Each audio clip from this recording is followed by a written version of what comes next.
DK ಕ್ಯಾಬಿನೆಟ್ನಲ್ಲಿ ಮಂತ್ರಿಗಿರಿ politics ಜೋರಾಗಿ ನಡೀತಾ ಇದೆ. ಇನ್ನು ಮಹಿಳಾ ಕೋಟಾದಲ್ಲಿ ಯಾರಿಗೆ ಈ ಒಂದು ಮಂತ್ರಿ ಭಾಗ್ಯ ಸಿಗುತ್ತೆ ಎಂಬ ಪ್ರಶ್ನೆ ಕೂಡ ಸದ್ಯಕ್ಕಿದೆ. ಯಾಕೆಂತಂದ್ರೆ ಬಹಳ ಪೈಪೋಟಿ ಕೂಡ ಇದೆ ಈ ಒಂದು ಮಹಿಳಾ ಕೋಟಾಕ್ಕೆ ಸಂಬಂಧಪಟ್ಟಂತೆ. ಡಿಕೆ ಕ್ಯಾಬಿನೆಟ್ನಲ್ಲಿ ಸಾಕಷ್ಟು ಜನ ಆಲ್ರೆಡಿ ಲಾಭಿಯನ್ನ ಮಾಡ್ತಾ ಇದ್ದಾರೆ. ಅದರಲ್ಲೂ ಬಹಳ ಪ್ರಮುಖವಾಗಿ ಕೆಲವೊಂದಿಷ್ಟು ಶಾಸಕರು 3-4 ಬಾರಿ ಗೆದ್ದಂತಹ ಶಾಸಕರು ಕೂಡ ಬಹಳ ಲಾಭಿಯನ್ನ ಮಾಡ್ತಾ ಇದ್ರು. ನಾವು ಕೂಡ ಮಂತ್ರಿಗಳಾಗಬೇಕು, ನಮಗೂ ಕೂಡ ಅವಕಾಶವನ್ನ ಮಾಡಿಕೊಡಿ ಅಂತ ಒಂದು ಕಡೆ ಲಾಭಿ ಮಾಡ್ತಾ ಇದ್ರೆ, ಮತ್ತೊಂದು ಕಡೆ ಈಗ ಮಹಿಳಾ ಕೋಟಾದಲ್ಲಿ ಯಾರಿಗೆ ಒಂದು ಮಂತ್ರಿ ಭಾಗ್ಯ ಒಲಿಯುತ್ತೆ ಎಂಬ ಪ್ರಶ್ನೆ ಕೂಡ ಸದ್ಯಕ್ಕೆ ಮೂಡ್ತಾ ಇದೆ. ಯಾಕೆಂತಂದ್ರೆ ಸಿದ್ದರಾಮಯ್ಯ ಅವರ ಸಂಪುಟದಲ್ಲಿ ಮಹಿಳಾ ಕೋಟವನ್ನು ನಾವು ಗಮನಿಸ್ತಾ ಹೋದ್ರೆ ಲಕ್ಷ್ಮಿ ಹೆಬ್ಬಾಳ್ಕರ್ ಅವರಿಗೆ ಮಣೆ ಹಾಕಲಾಗಿತ್ತು. ಈಗ ಈ ಒಂದು ಮಹಿಳಾ ಕೋಟದಲ್ಲಿ ಯಾರಿಗೆ ಮಂತ್ರಿ ಭಾಗ್ಯ? ಡಿಕೆ ಕ್ಯಾಬಿನೆಟ್ನಲ್ಲಿ ಮಂತ್ರಿಗಿರಿ ಪಾಲಿಟಿಕ್ಸ್. ಮಹಿಳಾ ಕೋಟಾದಲ್ಲಿ ಯಾರಿಗೆ ಮಂತ್ರಿ ಭಾಗ್ಯ ಸಿಗಲಿದೆ? ಹೈಕಮಾಂಡ್ ಅಂಗಳದಲ್ಲಿ ತೀವ್ರ ಹೈ ಡ್ರಾಮಾ ನಡೀತಾ ಇದೆ. ಗೃಹಲಕ್ಷ್ಮಿ ಯೋಜನೆಯಲ್ಲಿ ಬಹುದೊಡ್ಡ ಭ್ರಷ್ಟಾಚಾರ. ಇನ್ನು ಮಾಜಿ ಸಚಿವೆ ಲಕ್ಷ್ಮಿ ಹೆಬ್ಬಾಳ್ಕರ್ಗೆ ಸದ್ಯಕ್ಕೇನಾದ್ರೂ ಕೊಕ್ಕು ನೀಡ್ತಾರಾ ಎಂಬ ಪ್ರಶ್ನೆ ಕೂಡ ಇದೆ. ಇನ್ನು ಮುಂಚೂಣಿಯಲ್ಲಿದ್ದಂತಹ ಬೆಳಗಾವಿ ಸಾಹುಕಾರ್ತಿಗೆ ಹಿನ್ನಡೆಯ ಭೀತಿ ಕೂಡ ಇದೆ. ಯಾಕೆಂತಂದ್ರೆ ಒಂದು ಗೃಹಲಕ್ಷ್ಮಿ ಯೋಜನೆಗೆ ಸಂಬಂಧಪಟ್ಟಂತೆ ಕೆಲವೊಂದಿಷ್ಟು ಗೊಂದಲದ ವಾತಾವರಣ ಕೂಡ ನಿರ್ಮಾಣ ಆಗಿತ್ತು, ಬಹುದೊಡ್ಡ ಭ್ರಷ್ಟಾಚಾರ ಆಗಿತ್ತು ಎಂಬ ಆರೋಪ ಕೂಡ ಇತ್ತು. ಹಾಗಾಗಿ ಸದ್ಯಕ್ಕೆ ಮಹಿಳಾ ಕೋಟಾದಿಂದ ಲಕ್ಷ್ಮಿ ಹೆಬ್ಬಾಳ್ಕರ್ ಅವರಿಗೆ ಕೊಕ್ಕು ನೀಡ್ತಾರಾ ಎಂಬ ಪ್ರಶ್ನೆ ಕೂಡ ಇದೆ. ಇನ್ನು ಸದ್ಯಕ್ಕೆ ಈ ಒಂದು ಸಚಿವ ಸ್ಥಾನದ ಆಂತರಿಕ ಭಿನ್ನಮತ ದಿನದಿಂದ ದಿನಕ್ಕೆ ತೀವ್ರ ಸ್ವರೂಪವನ್ನು ಪಡ್ಕೊಳ್ತಾ ಇದೆ. ಹೋಲ್ಡ್ನಲ್ಲಿ ಉಮಾಶ್ರೀ ಅವ್ರಿಗೇನಾದರೂ ಭಾಗ್ಯ ಸಿಗತ್ತಾ ಅನ್ನೋ ಪ್ರಶ್ನೆ ಕೂಡ ಸದ್ಯಕ್ಕಿದೆ. ಇನ್ನು ಕನೀಜ್ ಫಾತಿಮಾಗೆ ಭಾಷಾ ವಿವಾದದ ಬಿಸಿ ಕೂಡ ಇದೆ. ಕನ್ನಡ ಬರಲ್ಲ, ಖಾತೆ ಹೆಂಗೆ ಕೊಡೋಣ ಅನ್ನೋ ಒಂದು ವಿಚಾರ ಕೂಡ ಚರ್ಚೆ ಆಗ್ತಾ ಇರಬಹುದು. ಇನ್ನು ಕಲಬುರಗಿ ಶಾಸಕಿ ಕನೀಜ್ ಫಾತಿಮಾ ವಿರುದ್ಧ ಕೂಡ ಸ್ವಲ್ಪ ಅಪಸ್ವರ ಇದೆ. ಯಾಕೆಂತಂದ್ರೆ ಅವ್ರಿಗೆ ಕನ್ನಡ ಬರೋದಿಲ್ಲ, ನೀವು ಖಾತೆ ಹಂಚಿಕೆ ಮಾಡಿ ಏನು ಮಾಡ್ತೀರಾ, ಜನಸಾಮಾನ್ಯರ ಜೊತೆ ಹೆಂಗೆ ಸಂಪರ್ಕವನ್ನ ಬೆಳೆಸ್ತಾರೆ ಎಂಬ ವಾದ ಕೂಡ ಇದೆ. ಈ ಸದ್ಯಕ್ಕೆ ಮೂವರು ಪ್ರಭಾವಿ ಮಹಿಳಾ ನಾಯಕರ ಮಧ್ಯೆ ಬಿಗ್ ಫೈಟ್ ಕೂಡ ನಡೀತಾ ಇದೆ. ಒಂದು ಕಡೆ ಲಕ್ಷ್ಮಿ ಹೆಬ್ಬಾಳ್ಕರ್ ಅವರಿದ್ದಾರೆ, ಮತ್ತೊಂದು ಕಡೆ ಉಮಾಶ್ರೀ ಅವರಿದ್ದಾರೆ, ಇನ್ನು ಮತ್ತೊಂದು ಕಡೆ ಕಲಬುರಗಿ ಶಾಸಕಿ ಆಗಿರುವಂತಹ ಕನೀಜ್ ಫಾತಿಮಾ ಅವರಿದ್ದಾರೆ. ಹಾಗಾಗಿ ಒಂದು ಮಹಿಳಾ ಕೋಟಾದಲ್ಲಿ ಯಾರಿಗೆ ಲಕ್ ಇದೆ, ಯಾರಿಗೆ ಭಾಗ್ಯ ಒಲಿಯುತ್ತೆ, ಇನ್ನು ಡಿಕೆ ಕ್ಯಾಬಿನೆಟ್ನನ್ನ ಯಾರು ಸೇರ್ತಾರೆ ಎಂಬ ಕುತೂಹಲ ಕೂಡ ಇದೆ. ಬಹಳ ಪ್ರಮುಖವಾಗಿ ಲಕ್ಷ್ಮಿ ಹೆಬ್ಬಾಳ್ಕರ್ ಅವರ ಹೆಸರು ಬಹಳ ಮುಂಚೂಣಿಯಲ್ಲಿತ್ತು. ಯಾಕೆಂತಂದ್ರೆ ಬೆಳಗಾವಿಯಲ್ಲಿ ಒಂದು ಹಿಡಿತವನ್ನ ಸಾಧಿಸುವಲ್ಲಿ ಲಕ್ಷ್ಮಿ ಹೆಬ್ಬಾಳ್ಕರ್ ಅವರು ಬಹಳ ಯಶಸ್ವಿಯಾಗಿದ್ರು.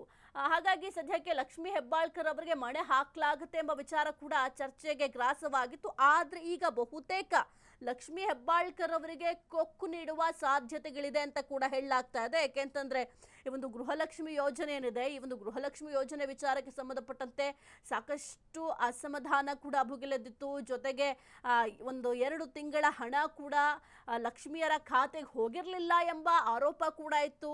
ಹಾಗಾಗಿ ಸದ್ಯಕ್ಕೆ ಈ ಒಂದು ವಿಚಾರಕ್ಕೆ ಸಂಬಂಧಪಟ್ಟಂತೆ ಬಹುದೊಡ್ಡ ಭ್ರಷ್ಟಾಚಾರ ಆಗಿದೆ ಎಂಬ ಆರೋಪಕ್ಕೆ ಸಂಬಂಧಪಟ್ಟಂತೆ ಲಕ್ಷ್ಮಿ ಹೆಬ್ಬಾಳ್ಕರ್ ಅವರಿಗೆ ಕೊಕ್ಕು ನೀಡುವ ಸಾಧ್ಯತೆಗಳಿದ್ದಾವೆ.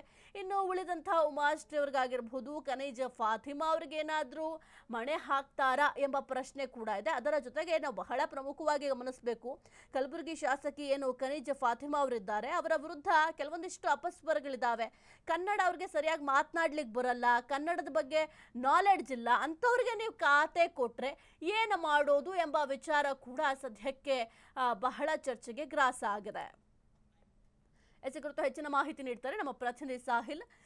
Very good morning. ಸದ್ಯಕ್ಕೆ ಡಿಕೆ ಕ್ಯಾಬಿನೆಟ್ನಲ್ಲಿ ಯಾರಿಗೆ ಒಂದು ಮಂತ್ರಿಗಿರಿ ಸಿಗುತ್ತೆ ಅನ್ನೋದು ಬಹಳ ಕುತೂಹಲಕ್ಕೆ ಕಾರಣ ಆಗಿದೆ.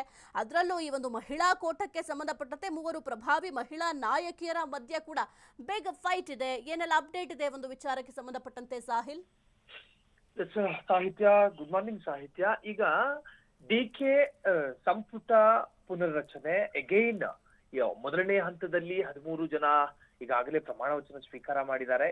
2ನೇ ಹಂತದಲ್ಲಿ ನಾನೀಗ ಕೇವಲ ಮಹಿಳಾ ಕೋಟಾದ ಅಡಿಯಲ್ಲಿ 2ನೇ ಹಂತದಲ್ಲಿ ಯಾರಿಗೆ ಸಿಗಬಹುದು, ಜೊತೆಗೆ ಯಾರ ಹೆಸರು ಪ್ರಸ್ತಾಪ ಆಗಿದೆ, ಆ ಹೆಸರುಗಳು ಹೋಲ್ಡ್ ನಲ್ಲಿದೆಯಾ, ರಿಜೆಕ್ಟ್ ಆಗಿದೆಯಾ ಎನ್ನುವಂಥದ್ರ ಬಗ್ಗೆ ಮಾತನಾಡ್ತೀನಿ.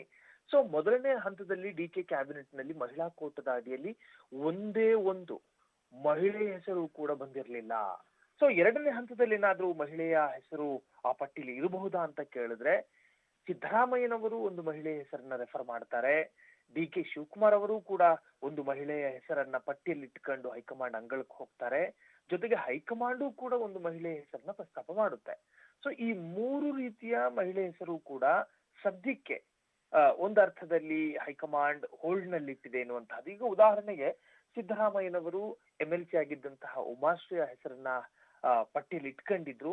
ಉಮಾಶ್ರೀ ಅವರ ಹೆಸರನ್ನ ಹೈಕಮಾಂಡ್ ನಾಯಕರು ಅಷ್ಟು ಸಮಾಧಾನಕರವಾಗಿ ಏನು ಸ್ವೀಕಾರ ಮಾಡ್ಕೊಂಡಿಲ್ಲ ಅನ್ನೋ ಮಾಹಿತಿ ಇದೆ. ಜೊತೆಗೆ ಲಕ್ಷ್ಮೀ ಹೆಬ್ಬಾಳ್ಕರ್ ಡಿ.ಕೆ. ಶಿವಕುಮಾರ್ ಅವರ ವತಿಯಿಂದ ರೆಫರ್ ಆಗಲ್ಪಟ್ಟಂತ ಹೆಸರು, ಆ ಹೆಸರಲ್ಲೂ ಕೂಡ ಹೈಕಮಾಂಡ್ ನಾಯಕರು ಎಲ್ಲೋ ಒಂದು ಕಡೆ ಅಷ್ಟೊಂದು ಖುಷಿಯಲ್ಲಿ ಒಪ್ಕೊಂಡಿಲ್ಲ ಎನ್ನುವಂತಹ ಮಾಹಿತಿ. ಇನ್ನು ಖನಿಜಾ ಫಾತಿಮಾ ಅವರು ಕೂಡ MLA. ಸೊ ಅವರು ಹೇಳಿ ಕೇಳಿ ಕನ್ನಡ ಅಷ್ಟು ಆಳವಾಗಿ ಮಾತನಾಡೋದಿಲ್ಲ, ಪ್ರಬುದ್ಧವಾಗಿ ಒಂದಷ್ಟು ರಾಜಕೀಯ ನಿರ್ಧಾರವನ್ನ ತೆಗೆದುಕೊಳ್ತಾರೆ ಅನ್ನೋದನ್ನ ಹೊರತುಪಡಿಸಿದ್ರೆ ಕನ್ನಡ ಸರಾಗವಾಗಿ ಅತ್ಯಂತ ನಿರರ್ಗಳವಾಗಿ ಮಾತನಾಡೋದಕ್ಕೆ ಸಾಧ್ಯ ಆಗದೇ ಇರತಕ್ಕಂತಹ ಕಾರಣಕ್ಕೋಸ್ಕರ ಹೈಕಮಾಂಡ್ ನಾಯಕರು ಎಲ್ಲೋ ಒಂದು ಕಡೆ ಒಪ್ಕೊಳ್ಳಿಲ್ವಾ ಎನ್ನುವಂತ ಮಾಹಿತಿಯೂ ಕೂಡ ಇದೆ. ಒಟ್ಟಾರೆ ಇದು ಫ್ರೀಡಂ ಟಿವಿಯ ಮಾಸ್ಟರ್ ಎಕ್ಸ್ಕ್ಲೂಸಿವ್ ಆದಂತಹ ಮಾಹಿತಿ ಸಾಹಿತ್ಯ. ಡಿ.ಕೆ. ಶಿವಕುಮಾರ್ ಅವರ ಸಂಪುಟ ಪುನರ್ರಚನೆಯ 2ನೇ ಹಂತದಲ್ಲಿ ಮಹಿಳಾ ಕೋಟದ ಅಡಿಯಲ್ಲಿ ಒಂದಷ್ಟು ಹೆಸರು ತಳುಕು ಹಾಕೊಂಡಿದೆ. ಆ ಹೆಸರುಗಳಿಗೆ ಹೈಕಮಾಂಡ್ ನಾಯಕರು ಎಲ್ಲೊಂದು ಕಡೆ ತೀರಾ ಒಂದು ಅರ್ಥದಲ್ಲಿ ಅಸಮಾಧಾನವಾಗಿ ಮಾತನಾಡಿರುವಂತಹದ್ದು. ಜೊತೆಗೆ ಆರತಿ ಕೃಷ್ಣ ಮಹಿಳಾ ಕೋಟದ ಅಡಿಯಲ್ಲಿ ಸಚಿವ ಸ್ಥಾನ ಸಿಗುವ ಸಾಧ್ಯತೆಗಳಿದೆ ಎನ್ನುವಂತಹ ಮತ್ತೊಂದು ಮಾಹಿತಿಯೂ ಕೂಡ ಇದೆ. ಒಟ್ಟಾರೆ ಲಕ್ಷ್ಮೀ ಹೆಬ್ಬಾಳ್ಕರ್, ಉಮಾಶ್ರೀ, ಖನಿಜಾ ಫಾತಿಮಾ, ಸೊ ಈ ಮೂರು ಹೆಸರು ಕೂಡ ಸದ್ಯಕ್ಕೆ ಹೈಕಮಾಂಡ್ ನಾಯಕರು ಒಪ್ಪಿಕೊಳ್ಳುವ ಸ್ಥಿತಿಯಲ್ಲಿ ಕಾಣ್ತಾ ಇಲ್ಲ ಸಾಹಿತ್ಯ. ಓಕೆ, ಥ್ಯಾಂಕ್ ಯು ಸಾಹಿಲ್ ನಿಮ್ಮೆಲ್ಲ ಮಾಹಿತಿಗಾಗಿ.